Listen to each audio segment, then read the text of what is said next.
Hey guys, Colorado Camperman Brian here. So it is the end of April. The mountains still have a good amount of snow on them here.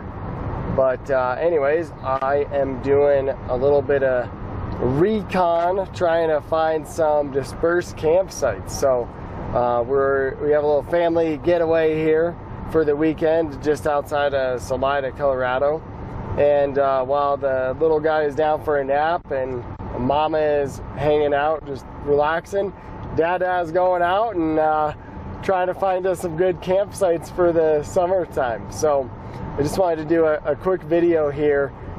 If you guys are looking for a video on how to find dispersed camping on BLM or National Forest land, I'll put a link in the description, or actually in the video here, is to a video I made on how to do that.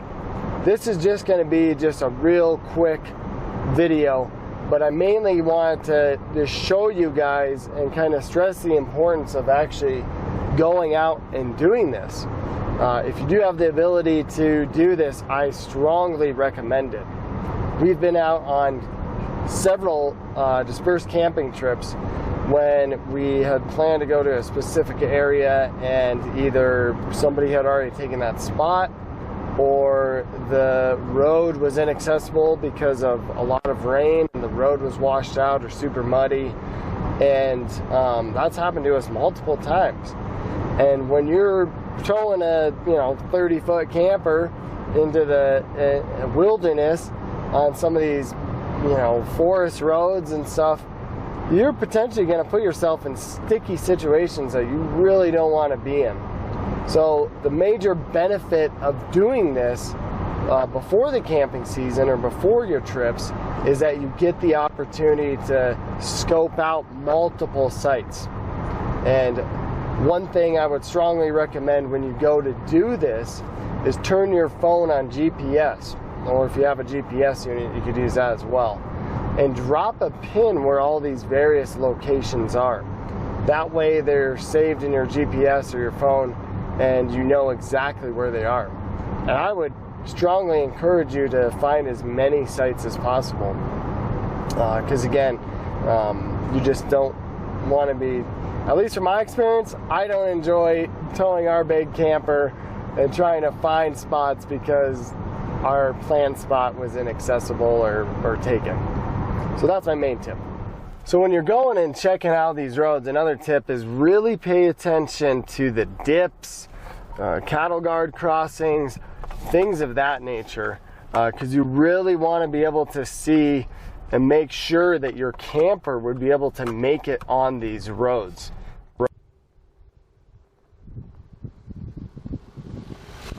So one other tip or thing I would strongly recommend is that if you are going to be doing a lot of dispersed camping, plan on flipping the axles on your camper. And if you don't know what I'm talking about or wondering what the heck that is, I'll put a link to a video here. But we flipped the axles on our camper, and I do not regret doing that at all. We went dispersed camping and my trailer got stuck on a cattle guard. There was a big dip after it and it almost ripped my rear jack off. And it was a total pain in the butt to try to get the camper off that. We had to jack it up, put wood blocks under it, and it was just a disaster. So shortly after that, we ended up flipping my axles and never have had to worry about clearance being an issue since. So if you are going to do a lot of dispersed camping, strongly recommend flipping your axles for sure. One other way that you can get around on these roads, as long as these roads are OHV friendly, you could take your ATV or side-by-side out and go scope for areas. I did that in a video in another area over by Buena Vista, and was able to find some really awesome dispersed campgrounds. Most of them were very inaccessible unless you have like a truck camper or something, but it definitely is a way to get around quickly and hopefully find some good spots.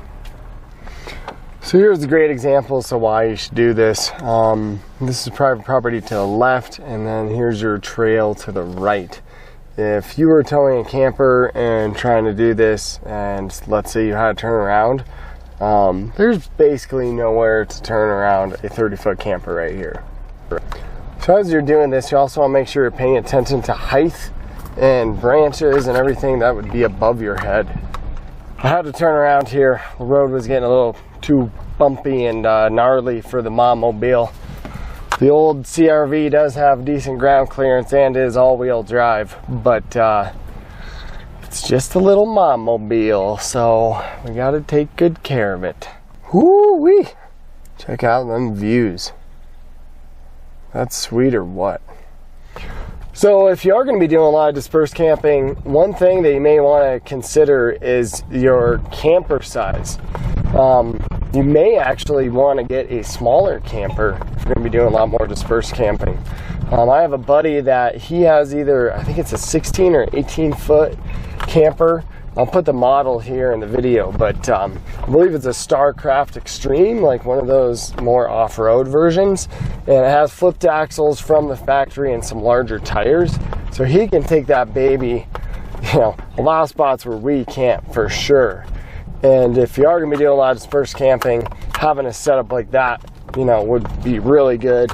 Or like I said, flipping your axles, or if you do get something, you know, like a small truck camper or a pop-up truck camper, those pop-up truck campers can basically go anywhere that your truck camper can go. Or if you just have a little camper shell, you know, that's probably ultimately the best. I mean, you know, those things, you can go anywhere with just a normal little topper. And I did a video on that as well, so I'll put a link to that if you want to check that out. You'll also know that you're on some National Forest land or BLM land if there's signs like this. So this is what I'm talking about. This is a sweet campsite. This is actually the first dispersed campground I think I've ever seen on BLM land that actually has fire pits here already. Super sweet though. It's all flat. So it's the end of April, so there's still some snow here. And there's a creek down over there. So this is a sweet dispersed campsite right off this creek here. And this is one of few that I think I've ever seen that has a creek off of it. See, there's our car there. It'd be a great spot for a camper. It's pretty flat. There's some great spots over there too. I'm definitely going to have to mark this one on the old GPS. This one is sweet. This one is way sweet. I really dig how open it is here. Check that out. That is awesome. So open. You can kind of see the big peaks over there. In the summertime, I'm sure it'd be real nice and shaded too, but then you'd have some good sun. And then you got that creek noise. And also you have the fire pits already. Doesn't get much better than that. So that's pretty much it for this short video here.